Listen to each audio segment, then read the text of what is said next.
자, 비트코인 가격 말이죠. 요즘 좋은 소식은 정말 많은데 왜 이렇게 제자리 걸음만 하는 걸까요? 마치 뭔가 보이지 않는 거대한 힘이 가격을 꾹 누르고 있는 것 같지 않으세요? 오늘 이 시간에는요, 바로 그 보이지 않는 힘의 정체가 뭔지, 그리고 이 꾹 눌린 에너지가 과연 언제, 또 어떻게 폭발할 수 있을지 한번 제대로 파헤쳐 보겠습니다. 바로 시작할게요. 이런 상황을 두고 업계에 아주 중요한 인물이죠. 비트와이즈의 최고 투자 책임자인 맷 호건이 정말 기가 막힌 비유를 하나 했어요. 비트코인은 지금 압축된 스프링이다. 이 억압이 풀리는 순간 순식간에 폭발할 거다. 와, 정말 강력한 표현이죠. 그러니까 누군가가 거대한 스프링을 정말 온 힘을 다해서 꾹 누르고 있다는 거예요. 오늘 우리가 파헤칠 내용의 핵심이 바로 이 비유 속에 다 들어 있습니다. 네, 바로 그겁니다. 도대체 무엇이 이 엄청난 스프링을 이렇게 꾹 누르고 있는 걸까요? 뭐가 이 잠재력을 억누르고 있다는 거죠. 지금부터 그 보이지 않는 힘의 정체를 하나씩 하나씩 벗겨보겠습니다. 자, 첫 번째 단서는요, 바로 그 유명한 억만장자 마이클 세일러한테서 나옵니다. 이 사람이 뭐라고 주장하냐면 비트코인 가격이 그냥 시장 논리로 움직이는 게 아니라 굉장히 의도적으로 그리고 구조적으로 억눌리고 있다는 거예요. 그가 딱 지목하는 핵심적인 메커니즘이 있거든요. 그걸 한번 같이 들여다보시죠. 그가 범인으로 지목한 게 뭐냐면요, 바로 재담보라는 겁니다. 용어가 조금 어렵죠? 근데 알고 보면 간단해요. 뭐냐 하면 여러분이 예를 들어 대출 받으려고 거래소에 비트코인을 담보로 맡겼다고 쳐요. 그럼 거래소가 그걸 그냥 얌전히 금고에 넣어두는 게 아니라 그걸 가지고 또 다른 대출을 해주거나 자기들 거래에 써먹는다는 뜻입니다. 내 비트코인이 나도 모르는 사이에 막 돌아다니는 거죠. 자, 이 과정을 한번 보세요. 아주 간단합니다. 여러분이 비트코인 1개를 담보로 맡겨요.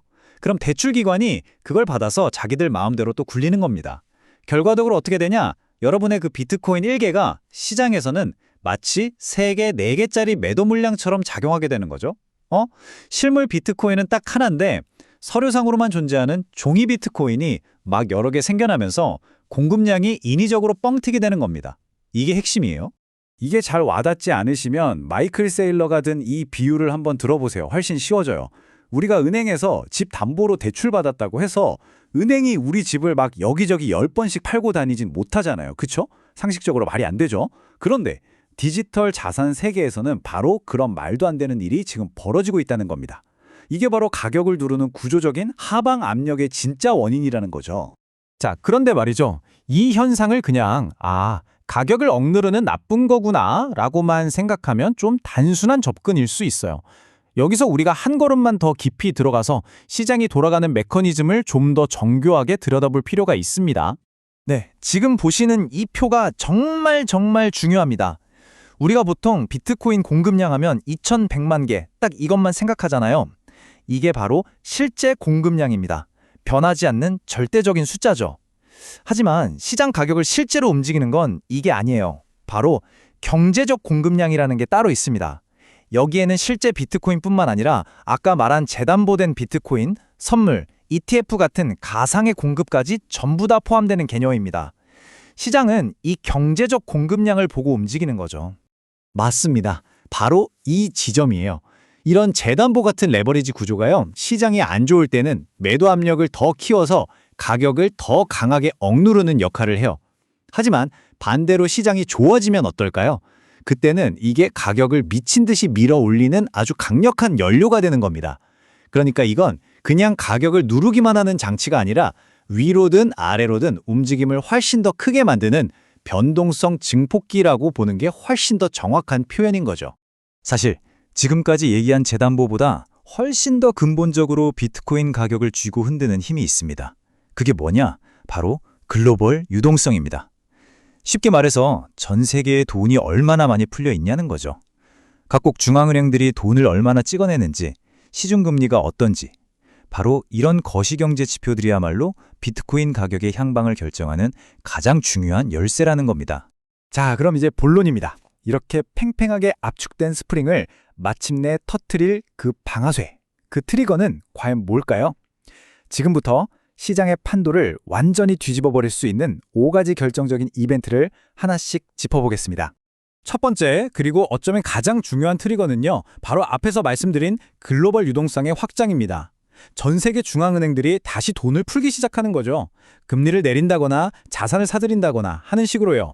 바로 그 순간이 이 거대한 강세장의 시작을 알리는 신호탄이 될 수 있다는 겁니다. 두 번째 트리거는 국가 단위의 채택입니다. 상상해 보세요. 만약에 싱가포르나 UAE 같은 돈 많은 나라가 우리 비트코인을 국가 전략 자산으로 보유하기로 했습니다. 라고 공식 발표를 하는 겁니다. 그럼 어떻게 될까요? 옆 나라들은 가만히 있을 수 없겠죠. 쟤네가 사는데 우리만 안 사면 바보 되는 거 아니야? 이런 식으로 도미노처럼 번져나가는 일종의 게임 이론이 시작되면서 시장의 판 자체가 완전히 바뀌어버릴 수 있습니다. 자, 이 차트를 한번 보세요. 정말 놀라운 사실을 알게 되실 겁니다. 우리가 아는 전체 비트코인 중에서요, 실제로 시장에서 사고 팔 수 있는 유통 공급량은 정말 얼마 안 돼요. 저기 저 작은 조각 보이시죠? 저게 전부입니다. 그럼 나머지는 다 어디 갔냐고요? 상당수는 아예 잃어버렸거나 아니면 장기 투자자들이 이건 절대 안 팔아 하면서 자기 지갑에 꽁꽁 잠궈두고 있는 거죠. 세 번째 트리거가 바로 여기서 나옵니다. 바로 이 얼마 안 되는 유통 물량을 두고 벌어지는 공급 충격이에요. 특히 요즘 나오는 현물 ETF들이 뭘 하는 거냐면요. 시장에 나와 있는 얼마 안 되는 비트코인을 블랙홀처럼 계속 빨아들여서 자기들 금고에 영원히 보관해버리는 거예요. 말 그대로 공급 제거 장치인 셈이죠. 자, 생각해 보세요. 팔려는 물건은 씨가 마르는데 사려는 사람은 계속 몰려들어요. 그럼 가격이 어떻게 될까요? 그냥 계단처럼 오르는 게 아니라 말 그대로 수직으로 쏘아 올리게 되는 겁니다. 네 번째는 바로 숏 스퀴즈입니다. 이건 뭐냐면요. 가격이 갑자기 막 오르기 시작하면 비트코인 가격 떨어질 거야에 베팅했던 사람들, 즉 숏 포지션들이 난리가 나는 겁니다. 손실이 눈덩이처럼 불어나니까 그걸 막으려고 울며 겨자 먹기로 비트코인을 다시 사들여야만 하거든요. 근데 이 매수세가 또 가격을 올리고 그럼 또 다른 숏 포지션이 터지고 이런 식으로 연쇄 폭발이 일어나면서 가격이 그냥 수직으로 치솟는 현상을 말합니다. 자, 그리고 마지막 다섯 번째 트리거, 바로 규제의 합법화입니다. 만약에 미국의 거대한 연기금처럼 정말 어마어마한 돈을 굴리는 기관들 있잖아요. 이런 것들이 비트코인에 공식적으로 투자할 수 있도록 법적인 길이 딱 열린다고 생각해 보세요. 지금 시장에 들어와 있는 돈과는 정말 차원이 다른 상상도 못할 규모의 자금이 쏟아져 들어올 수 있는 고속도로가 뚫리는 겁니다. 자, 지금까지 흩어져 있던 조각들이 이제 하나로 모아집니다. 이 조각들을 맞춰보면 진짜 강세장이 어떻게 시작되는지에 대한 아주 핵심적인 통찰을 얻을 수 있습니다. 이 흐름을 보세요. 이게 바로 강세장이 터지는 시나리오입니다. 먼저 전 세계적으로 돈이 풀리기 시작하고요. 유동성 확장. 이걸 보고 기관들의 거대한 돈이 들어오기 시작하죠. 그러면 시장에 남아있던 얼마 안 되는 물량이 순식간에 사라지는 공급 충격이 발생하고 여기에 기름을 붓는 게 바로 숏스퀴즈입니다. 이 모든 게 딱 맞아떨어지는 순간 가격은 우리가 상상하는 것 이상으로 수직 상승하게 되는 겁니다. 그리고 오늘 이야기의 가장 중요한 단 하나의 문장을 꼽으라면 바로 이겁니다. 비트코인의 진짜 강세장은요, 사는 사람이 많아져서 시작되는 게 아닙니다. 파는 사람이 사라질 때 시작됩니다. 정말 중요한 말이죠. 시장에서 살 수 있는 물건 자체가 아예 씨가 말라버리는 바로 그 순간, 그때부터 진짜 게임이 시작된다는 뜻입니다. 마지막으로 우리가 꼭 기억해야 할 게 있습니다. 바로 기관 투자자들의 생각이 바뀌고 있다는 점이에요. 이제 그들은 비트코인을 단순히 변동성 큰 기술주 같은 걸로 보지 않아요. 그게 아니라 그 어떤 정부나 은행도 마음대로 할 수 없는 완벽한 디지털 담보, 그러니까 최상급 담보 자산으로 보기 시작했다는 겁니다. 이런 관점의 변화는요, 앞으로 비트코인의 가치를 매기는 방식 자체를 완전히 근본적으로 바꿔놓을 겁니다. 자, 스프링은 이미 팽팽하게 최대한으로 감겨 있습니다.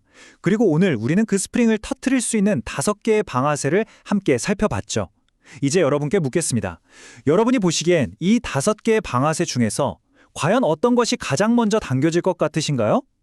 이 질문을 남겨드리면서 오늘 분석은 여기서 마치겠습니다.